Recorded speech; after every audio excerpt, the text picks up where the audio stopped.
celebrating the power of possibility. My name is Obayana Ajanaku, and I believe anything is possible.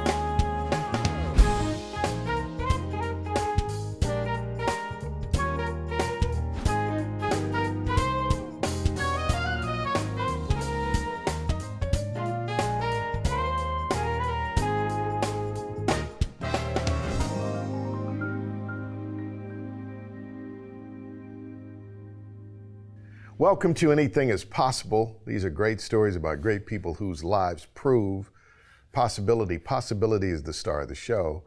People are the lighting, if you will. Obayana Ajanaku, thank you for joining us on the broadcast. I had the pleasure of interviewing your mother.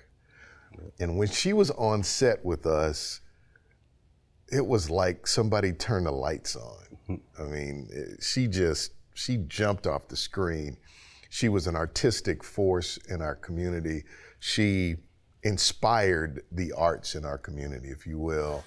And I'm so honored to be sitting and speaking with you and to watch you carry on her legacy. And you said that watching your mother on this show meant something to you. Yes, it did. It does. Talk to me about it. So watching my mom on this show is basically, I get to see her. I get to see her smile, I get to see her laugh, I get to hear her voice. Because a lot of times when people, someone's parent or something like that passed away, that's some of the things that they kind of miss, just hearing their voice, hearing just something simple as a laugh. And so every time I get in my feelings and think about my mom, I just go straight to the video. And I get all of the things, the voice, the laugh, her characteristics, her demeanor. All of those things, you captured all of that in that interview. So they kind of helped me a lot. So it kind of helped me with the grieving process as well. And she was a very special woman, not only to Knoxville and the world, but to me as well. How old were you when she passed away? I was, it was 2018, I was 38. 38 years old, and that, nobody's ever ready for that. You might think you're ready for that, but then it hits you. Mm-hmm. How did it hit you? I mean, it hit me very hard. One of the things that was interesting about the day is we had just started our camp that I do, Kaumba Camp, and it was like the first or second day of camp, and to wake up to get a call like, Mom's dead. My sister called and told me. First, my sister called me and told me that the ambulance was at the house. And this was like 7 o'clock in the morning. We had the camp, Kaumba Camp started at like 8. And she called and told me, and I still didn't think it was just the worst. I think it was what it was going to be. And so when I got to my mom's house, the ambulance was there, and they was trying to revive her. And the tripped out part about it, I had to literally leave there and go to the camp that we do every year. And we had like 70-some kids that year. And so even in the very exact moment, I didn't really even get to take in exactly what was going on, because at the camp that my mom started, and I took over around that time. Well, I took over probably 10 years before that of the camp. And so I had to kind of stuff it in a little bit and get things in order at the camp. Once I got to the camp, got things in order. We had an amazing staff. Some of the parents stepped up, was like, you just go home. You know what I mean? So when I went home, I just kind of took the whole day and just laid it all out. And that's kind of how that day went. So your mother passes away, but the camp is starting up. Yeah. And you had to go make sure that the camp was set in motion. Right. Before you could grieve, because that's exactly what she would have done. Right. And we had 70 kids under our supervision, 70 parents that trusted us with their kids. So that was a hard one, so we had to hurry up and get everything aligned so everything could be okay. And it was beautiful to just let me know how much the community and their parents love us, love our family, and the camp, and believe in the camp and believe in the work that we do, because they stepped right up. And by the time I got there, everybody was almost like kind of doing the same thing, stuffing their feelings to make sure we was okay. so we can go ahead and grieve the rest of the day. I think I took off the camp. I took off the rest of the week because everything was solidified. Everybody stepped up, was like, y'all do what y'all need to do, and we got this. Possibility powered by Pilot Flying J, Covenant Health, Home Federal, and the Knoxville News Sentinel.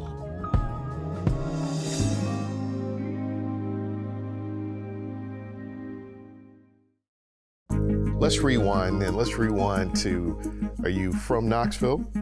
Now, I'm originally from Memphis, Tennessee, and I moved to Knoxville for good in '92. And so I've been here ever since. I stepped away a little bit, went to Nashville, and came back. What was it like growing up in your family? And when did music and art apprehend you, as the old folks say, take a hold of you? Well, music and art has always been in my family, almost from birth. Even growing up in Memphis, arts was a big part of our lives. Not only arts, literature, and research, and all of those things was in our lives early. Growing up in Memphis, I grew up in a family structure where, the Ajanaku African American Research Institute, my mom, before I was born, she made a pledge to herself, like I would not have any kids till I changed my name to an African name, because she wanted all of us to be born with our name. So that just give you a jump start of how my life started off. I didn't really have a choice to how my life was gonna be. Well, I had a choice. It was just on me if I chose to walk the path. And so she named me Obayana Ajanaku. And what does your name mean? My name means the king who heats himself by the fire. And also in the Yoruba language, it's from Nigeria, from the Yoruba language. It's another translation meaning king of the drum, Oba Ayan. Oba is king, Ayan is drum. So when I met this Nigerian priest, he was like, your name actually means king of the drum. I was like, so that kind of threw me for a loop a little bit, because I was like, wow, I never really looked at it like that. I knew the Oba meant king. I knew Ayan meant drum. I didn't know when you put that together, it means king of the drum. Yeah, I found that out probably about 5 years ago. So it's almost like a confirmation. She was naming your destiny into you. Right. I don't know if she knew or if I knew, but I just remember far back as I can remember, I always had to play the hand drums.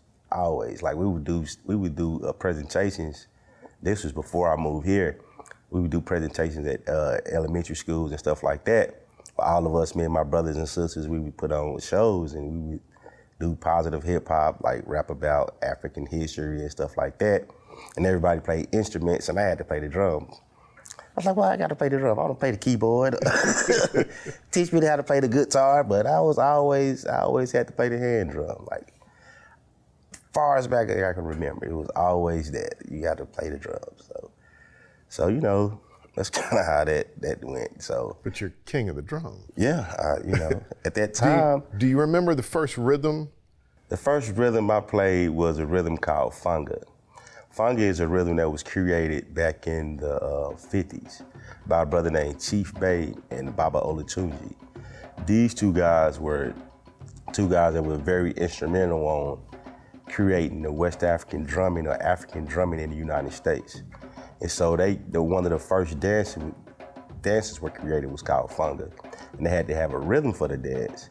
So these two guys was kind of the guys when it came to African drums. So they created this rhythm called Funga. So it was actually the first African rhythm created on the United States soil. And so that's always the first rhythm everybody learned. So that was Can my you beat first it out rhythm. on the table? So go.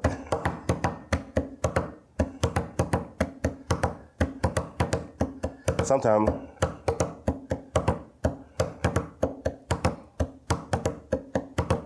Yeah. So that was like my first rhythm. So that's always been the first rhythm I teach anybody. What does the rhythm mean? It's a welcome rhythm. It's a welcome rhythm. Mm-hmm. It's a welcome rhythm. It's almost like welcome to African drums. That's kind of how I use it. Like, welcome. Man, you should see your face light up as you're talking about these drums, oh king of the drums. What is that? What's that inside of you right now that makes your face just? I mean, this is the same thing. The way your face is lighting up when your mother was on this show, and she started talking about the work that she was doing. You saw it. You see it. Yeah. What is that? For me, it's defining purpose. You know, how important the drum was in my life, it gave me a purpose to be able to serve. The drum has been an outlet for me in different ways to be able to serve, to be able to release, to be able to just be free at any given moment. A lot of times when I'm drumming in the performance mode and I'm out there and the crowd's there and everybody's there and the supporting rhythm is there and I'm soloing, it just make me feel free. That's probably the freest moment of my whole life, of my life generally. Because when you think about it, imagine just when you just have no bounds, you're not bound to anything at the moment, you're not thinking about anything at the moment, you're just right there in the moment, playing in part, playing the drum, expressing yourself, and the audience respond to that, and then at the same time, you're giving them some energy as well. And so the drum plays a major part of my life on that aspect of it, and also just with the work that I do, being able to change lives, because it changed my life. When I decided, like, okay, this is what I'm gonna do. This is what I'm gonna do. This is what, I'm not just gonna drum, I'm gonna teach drumming, I'm gonna play for the dancers, I'm gonna perform drumming, I'm gonna teach kids how to drum, all of those things, because, it brought me out of this place that I was in. I was in a space that I was like, I call it limbo. I was in a space just trying to figure my life out. I was around 21 years old. And I noticed a lot of times, even just teaching so many young men, that's that age, you're really trying to figure things out. Like, I'm grown now. Like, I gotta do something. And so that's what I chose. I had a lot of mentors that was upset with me because I chose to do that, finish school, because I was doing pretty good in school. And but I was like, nah, this is it. This is what I'm supposed to do. I'm supposed to work with these kids and just give them a life and try to focus on keeping and lead them in the right direction. And what I tell people, I accepted what I was supposed to do, but I submitted to it. And the submission part of it, it helps me go through all of the things, the ups, the downs, whatever I gotta go through. So that's kind of what I believe about purpose. When you choose your purpose, you accept your purpose, you will submit to your purpose so you can go through whatever you gotta go through.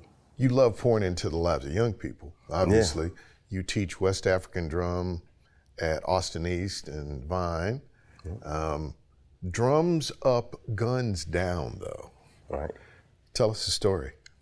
So Drums Up, Guns Down started about 3 years ago now. In 2020, there was a string of gun violence that was happening, like not only in our community, it got mixed into Austin East. It didn't happen, it had incidents that happened at the school, like in the school. And so that kind of ignited me to kind of push forward with Drums Up, Guns Down. Now, the original thought happened probably 2 years before that, because there was a shooting in front of my younger brother's house.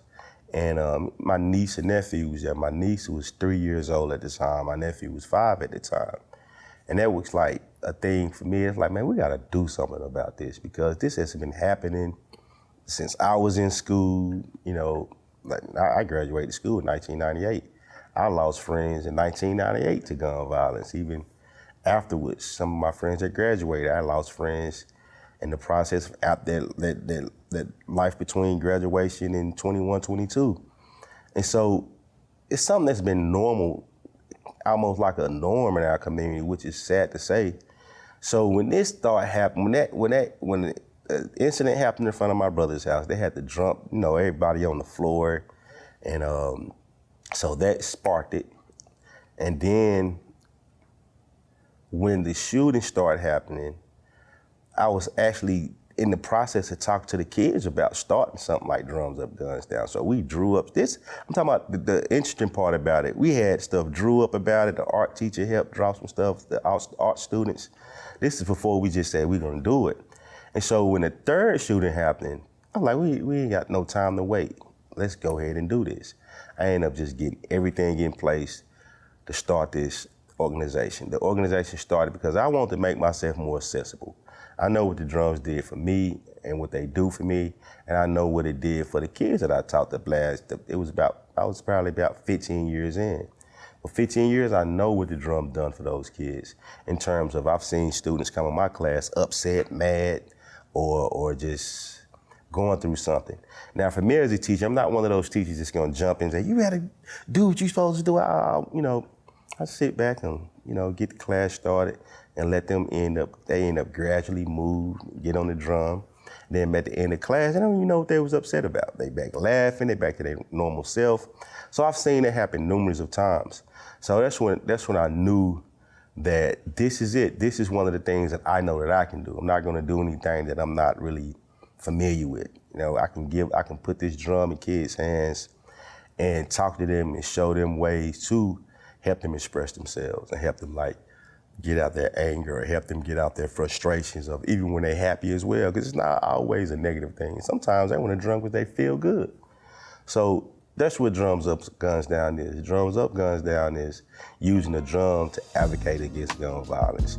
It's not only with the kids that I work with, which is probably about 30 to 40 kids that we work with on a regular basis in our after school programming. Summer programming, we end up with probably about 60 to 70 kids every summer. And so Drums Up, Guns Down is the vibration of the community, the vibration of peace, the vibration of saying this has to stop.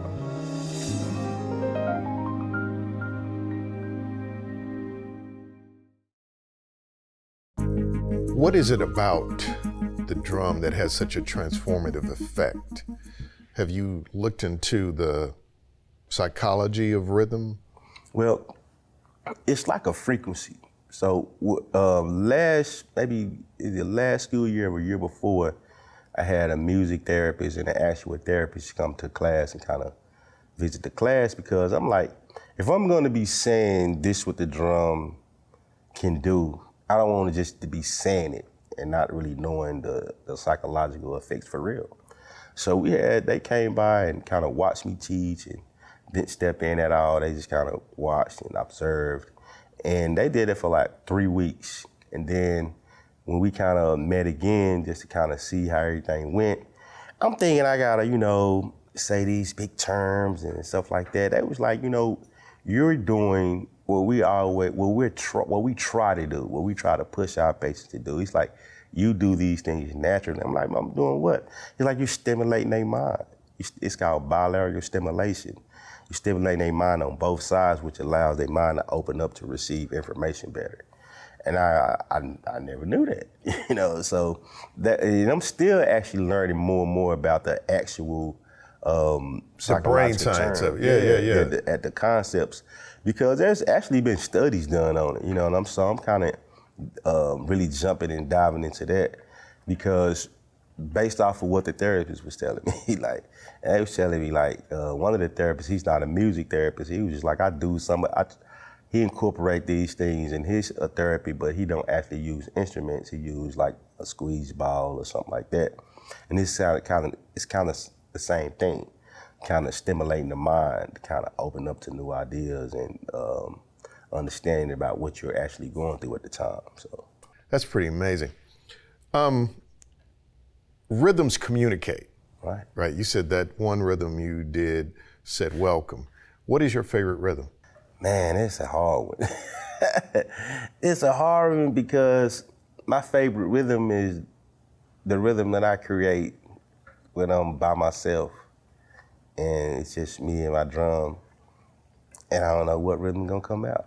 Here's your table, here's your drum. Teach me something right now as we close. The easiest rhythm to teach you is funga. Welcome to African drums. So you go bass, in the middle is your bass would be. So it's like you want to have two positions. You got a 1 in the middle. 1 in the middle. And then you come down, go 1, 2, 1, 2. 1, 1, 2, 1, Then you come back to the middle, go 1, 2. 1, 2. And then 1, 2. 1, 2. And you put it together, you got bass, 1, 2, 1, 2, bass, bass, 1, 2. Bass, 1, 2, 1, 2, bass, bass, 1, 2. And then one thing about the drum is repetitive, right? So, and then when you feel it, come in. And remember, bass, 1, 2, 1, 2, bass, bass, 1, 2. That's it. I'm not a drummer. You actually are. That was pretty good. Welcome. Because I think everybody has rhythm inside. I'm one of those people in the world that can help you bring that rhythm out. And not only help you bring that rhythm out, make you feel good about bringing that rhythm out and letting that rhythm allow you to feel good as well. So that's my purpose in life, is to use drums to help people feel better, people feel better about the world, about themselves, no matter what's going on around them. Rhythm has that, if you think about a heartbeat. Yeah, it's the first. That's how they know you're alive. Does possibility have a rhythm? Possibility is in all rhythms, because a lot of times, even when you're drumming, you just never know what's gonna come out. That means anything's possible. I love it. In honor of your beloved mother, Obayana Ajanaku, thank you for being on Anything is Possible. I appreciate you having me.